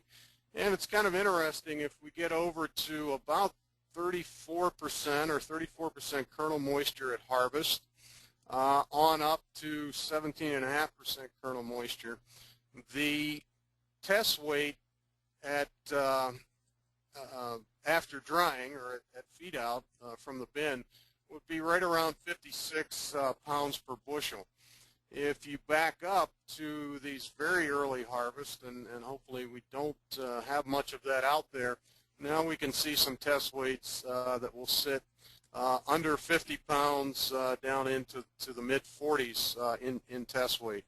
So certainly drying does, on this kind of normal maturity, does increase test weight, but then you can also see in the maturities that I hope we're dealing with from black layer and beyond, test weights were really not adversely affected in the dried product. If you do run into some light corn, and light corn from the Minnesota work with steers was anything less than 50 pounds per bushel weight, from that work with beef steers, you could discount that energy value by 5%. So if you had a TDN value, for example, of 85% in normal corn, take that times 0.95, roughly 81% TDN. So a very crude way of adjusting it, but if you've got light corn, that's the least you should probably do when you're feeding it. 52 on up to 56, we wouldn't really expect any discount needed based on that data that I just presented. Another very simple thing that you need to make sure you do is feed light corn by weight and not by volume, so that you get the proper amounts being fed. And then finally, we can test for nutrient composition, starch, protein, other nutrients, and the labs can actually use a very more recent equation to estimate the proper energy value, and nutritionists can adjust rations. And then finally, on the feed out, we can test for mycotoxins, and we've got some options there if necessary. We can certainly dilute. There are some binding agents that are out there that can tie up some mycotoxin. That's another option. And unfortunately, if we were to combine a bad storage situation with a bad field situation, in the past we've run into select situations where it was better to discard bad corn than to actually feed it. So really, from my standpoint, we do the best that we can on the front end. On the back end, let's test it, see what we're dealing with, and then try to take the best measures that we can to feed our way through it. With the high moisture shell corn, some of the issues that I would see: potentially reduced starch content. On very wet corn, a very fast rate and extent of digestion of starch in the rumen. Potential for yeast ethanol fermentation, potential for poor aerobic stability during feed out, and also the mold mycotoxin issues. So we start talking corn above this 35 or 36% kernel moisture, the potential for many of these: fast rate of starch digestion, yeasty fermentation, aerobic stability can actually increase. So that, I think, becomes real important as we look at high moisture corn and see whether any of these potential issues show up. I do want to mention snaplage, and that we did have a lot of questions coming in on that. Certainly snaplage, reduced starch content, higher NDF, greater variability, and many of the other issues that you see with wet high moisture corn. So the challenge there is certainly measuring the fiber and starch and predicting the energy concentration. From the standpoint of high moisture shell corn and snaplage, look at testing for NDF and starch, predicting the energy from nutrient composition, measuring particle size of those products. We do have the ability to do fermentation profiles to look at lactic acid, acetic acid, ethanol, and help us make better decisions. And finally, again, we can test for mycotoxins.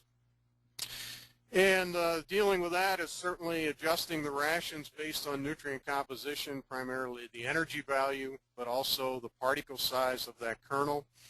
We might have to substitute in some dry-shelled corn to dilute, but that's where this feed-out issue becomes a concern, particularly in spring and summer. We may need to use more buffers with a very digestible wet corn, and also we may need to do some dilution with some high-fiber byproduct sources, dilution of the starch. But those are really down-the-road issues that we can't really deal with until we have the nutrient analyses on that corn as we're feeding it out.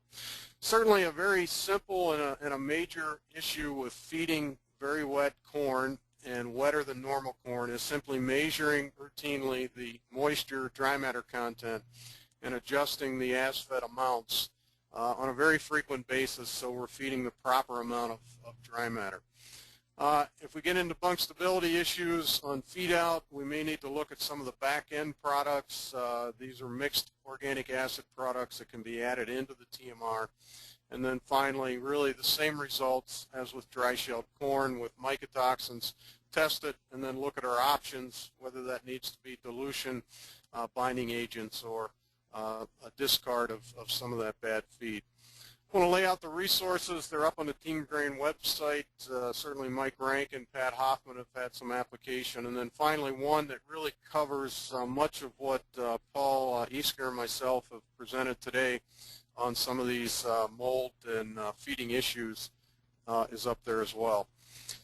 And lastly, I recognize there's a number of nutritionists likely in the audience, and we do get into some more detail on some of the nutrition issues and lay out the website for Dairy Cattle Nutrition Extension as we put together more things on some of the binding agents and some of the feed-out issues as we go into the winter period. Likely those will go up onto this nutrition website. So with that, I will stop. Carrie? All right, we'll open up for questions now. I think we'll start opening some lines. Mike Rankin, you had a question, and your line should now be open. Yeah, can you hear me okay? Yes. Yeah. Okay, what about straight acetic acid, Randy? If you're, there's some products out there that are just acetic acid, and what kind of rates, if you want to go that route, advantages, disadvantages to just putting on Buchnerite? Yeah, I haven't looked specifically, Mike. We could look into that at acetate-only products. Most of what I've seen, just looking at some of the products, have been mixed acid that would be not just acetate, but also maybe benzoate. I saw some with citric acid. There are some additives that direct more to acetic acid, but I'd have to really go back and look at those. So that's something we'd have to put out there later. Again, though, if that's kind of the focus, I think you're looking more at the yeast issue and then also kind of back-end aerobic stability issues. That's not a straight acetic acid type additive is not necessarily where I'd go if my major concern is going to be mold form. Would qualify if you're agronomist, nutritionist, or whatever, you can sign that. Okay, the next question will be from Mark Mayer. Your line should be open. Yeah, the question here is there, Randy talked about corn going into storage. Do you recommend rolling or corn prior to going into storage, whether it be top of loading, bottom loading, or bag? No corn? Well, typically we would roll it, and I think you'll get better, certainly, application of these additives. The exception to that might be oxygen-limiting silos, where we tend to can put that in shelled corn and still get real good preservation and roll it on the way out. But for certainly bags or bunkers or going into our typical upright or stave silos, there we would want to roll it. I would just caution you that the higher the moisture that goes up, a lot of processing happens to that kernel just through harvest and augering and getting it into the silo. So be concerned about getting it ground up too fine, because the wetter corn will not feed particularly well. So I want to try to keep that as coarse as possible. Okay, the next question is coming from Tim Jurgensen, but we don't have a voice for him, at least not on my screen. So the question is, can L-buchneri and organic acids be mixed together to preserve the high moisture corn? Well, I don't know that I would do that, just because typically with the organic acid, you're going in with a fairly high rate of those. If it was just a low rate of citric acid or benzoate or acetate, I don't know that there'd be major concerns, but many of these products will have a propionic acid base, and will drop the pH pretty quickly, and low pH does really shut down lactic acid bacteria. So I don't know that I would want to put those two together in most situations. There's been a lot of work comparing the two. There's been work trying to put a combination of lactic acid producer and acetate producer, but I don't know that I would combine those two separately unless someone has done some research and can show you third-party data where they've added those two together and shown that they're effective. Okay, the next question will come from Mike Ballweg. What about, Randy, lower rates of acids, 5 or 6 pounds per ton? Is that an effective strategy? Well, again, it depends on what you're trying to accomplish. As I've looked at the data, I could not find really much research with straight propionic acid where people went into a silo. Certainly, if you're not going into a silo situation, I would not go under 10 pounds, and depending on moisture, you'd likely need more. In a silo situation, most of the work that I could find usually compared 0.51 and 1.5%.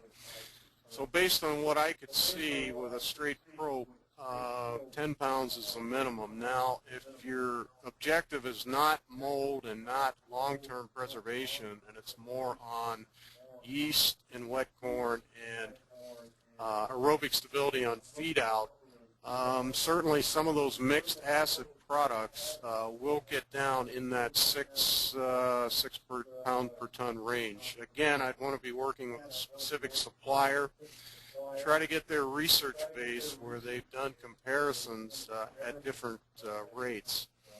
The other thing is, keep in mind, there's certainly pressure on using lower rates because of price. At some point, you're going to cut that rate far enough that it's just not going to be effective. And at some point, you can cut that rate low enough that it might actually make the situation worse. So 5 or 6 pounds, if I'm just looking for aerobic stability and yeast control with a mixed acid product, is about as low as I'd want to go. When you get down into some of these 2 and 3 pound rates, I certainly wouldn't try to cut it back to that. Okay, the next question will come from Greg Blondie. Greg, your line is open. Randy, if we have a desired moisture for high moisture shell corn of 28 to 30%, would you still at that point suggest going to a coarser roll, or what specific moisture would you suggest using coarser roll? Yeah, when all the data that I've seen, and a lot of this was actually done at the Dairy Forage Center, when you get 30% kernel moisture, you do not need to fine grind corn. Now, when you drop back to 26% and less, then it starts to behave very close to dry corn, and it needs to be ground finer. So certainly somewhere 1,500 microns on up to 3,000 is really going to be adequate for wet or high moisture corn. So at 28 to 30%, maybe somewhere in that 1,500 micron. As you move up to this wetter corn, 2,500 to 3,000 microns. And then if you were to go drier, 24% moisture, that's when we get back under 1,000 microns. So, yeah, I think the experience with a wetter corn, somewhere around 30% moisture would be just a coarse roll or crack. And keep in mind, depending on your handling situation, you're going to get some further reduction through the blowing and unloading out of the silo process. And it's kind of the end product that goes into the cow. Okay, we've got another question here. I'll just read this one. Can a corn mold that produces penicillin mycotoxin be strong enough to produce a hot bulk tank of milk? That's a great question, and that's why we have Paul Easker sitting right here. So I'm going to hand this little thing over. So I've got a microphone here. I'm not sure I actually have a very good answer. It is an excellent question. I'd have to do some checking to give you the better answer there. I can't say I've done any work myself.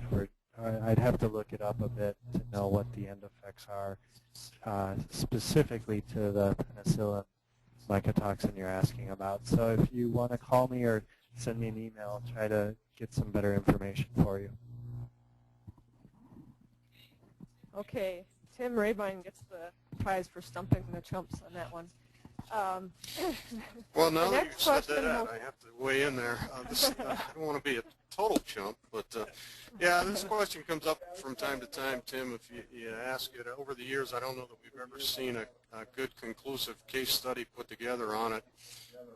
Certainly, some of the mycotoxins can show up. Aflatoxin is one that shows up in milk, and that's really why we set the limit where we do for aflatoxin in corn is because of the FDA's limit on milk. But specifically for you to flag a bulk tank through some of the CHARM or quick test, the question comes up quite a bit. Obviously, there's a lot of other ways that can get impacted in terms of antibiotic use, et cetera.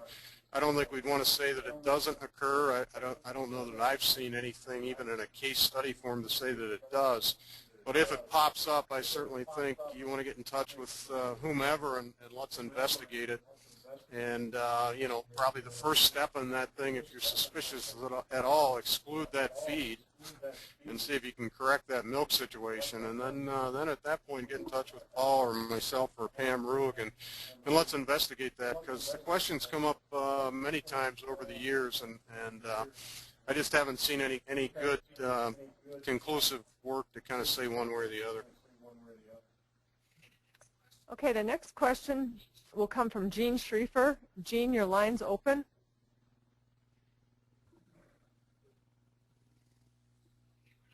Okay, we're not hearing anything. The question was pretty basic. What if ear corn harvest is the only option? Ear corn harvest, I'm going to assume high moisture ear corn. So you essentially are going to be trying to get that kernel moisture, if you can, down into 35%. That cob corn or ear corn is going to be up close to 40%. I would lean towards more of an inoculant, that conveys some preservative characteristics to it, to try to get that pH drop, using the moisture in that corn to do it, and then hopefully getting some acetic acid to come along with it. If you've got some major mold concerns with that, then I definitely think you could be bringing more mold and mycotoxins in with that cob, and then I would want to go to, as much as I hate to say it because of the cost, a pretty heavy application rate of propionic acid-based product to kind of shut that thing down. Okay, next question is from Joe Bowman. I have your line open already. Okay, the first part is, within dairy cattle themselves, is there a pecking order of where you'd rather feed it? Lactating, dry cows, heifers, calves? And then can you expand that to other cattle species or other species, beef cattle, pigs, chickens, sheep, other? Yeah, I think I got the gist of it through the echo that I was getting. But yeah, I mean, your most sensitive livestock to these mycotoxins are actually monogastrics, because your ruminants can detoxify some of those mycotoxins. So the guys over in my building, Mark Cook, when they study mycotoxins from a toxicity standpoint, often use baby chicks as their model. So certainly calves and non-functional ruminants would be the most concerned, swine, poultry. Then you move up, some of the other effects after toxicity can certainly be immune function related, so I'm thinking of stressed animals. So again, I'm thinking of calves, I'm thinking of some young animals, and then I'm thinking of our dry cows and transition cows. And then I think you move into some of the production effects, and so you're probably looking at your highest production cows and some reproductive effects, so your reproductive animals. And then you back in maybe to non-breeding animals, either steers or replacement heifers that are either not being bred or not pregnant, maybe a short period of time, and then maybe low production cows. But even then, I think you want to certainly look at the levels that you're dealing with in the total diet, and just see if you're exceeding some of those thresholds and whether you need to take some action. But you're exactly right, I think, for thinking about the animals or the livestock species, and then within any operation where that feed's going. And so your best corn, you want to focus, I think, to dry cows and high production and breeding cows, and then the other corn, if you can, disperse it to other places in the operation. Okay, great. We'll take just a couple more questions and then we'll end it. Dave Fisher has a question. Your line's already open, Dave.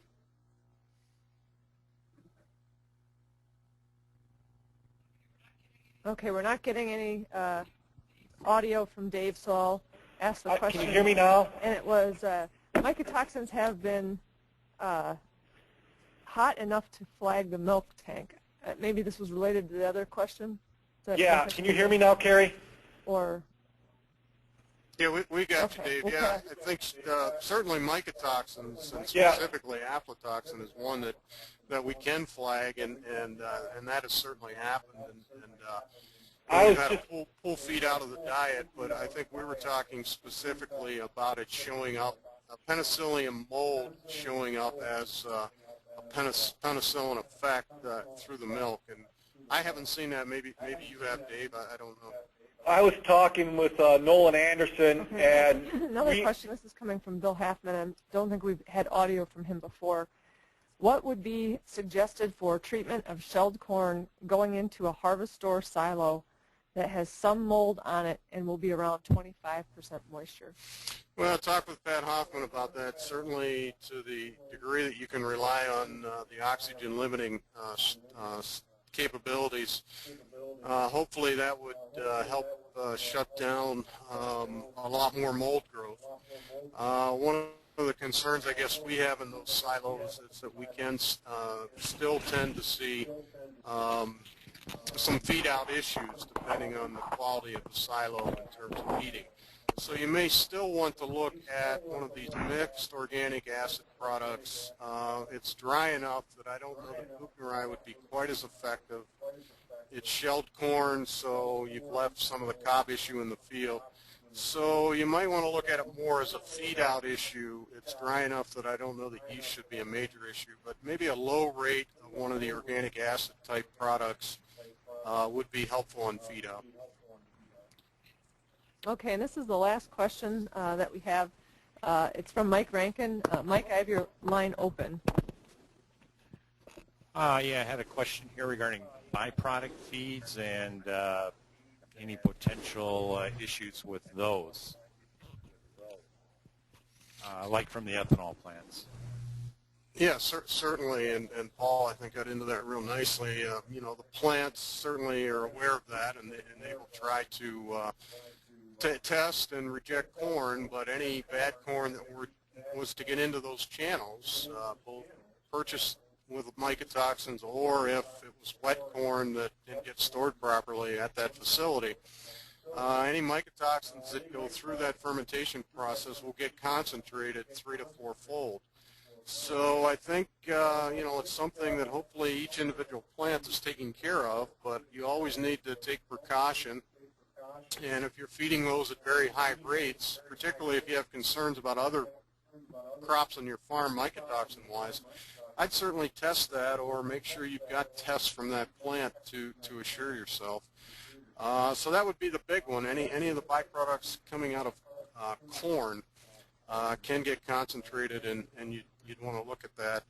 And, you know, I have seen some mycotoxin analyses from some of the labs, and there are some of these samples came outside of Wisconsin, and there were some mycotoxins showing up, and so this may be a little more widespread than just Wisconsin. So even if you've got distillers grains coming out of Minnesota or something, it would be nice to follow up with those suppliers and see if they can provide you some evidence of analyses on the distillers that's coming out of the plant, at least until we get this fed up. And finally, that was a good opening for a comment I neglected to make, is that in a year like this, do not purchase corn screenings, regardless of how cheap they might get, unless you've really got some great testing, because from experience in these types of years, real cheap feeds can oftentimes be cheap for a reason, and corn screenings is one that I'd have some major concerns about. All right, thanks, Randy. And I'd like to thank everyone for attending the Harvest, Storage, and Feed Management Considerations for the 2009 Crop webinar. This has been brought to you by Team Grains as part of UW Extension with a nice assist from our dairy team colleague. And again, I'd like to point out the slide that's showing right now has our Team Grains website, where a lot of this material is housed right now that you can access at any time that you need that. One final reminder for all the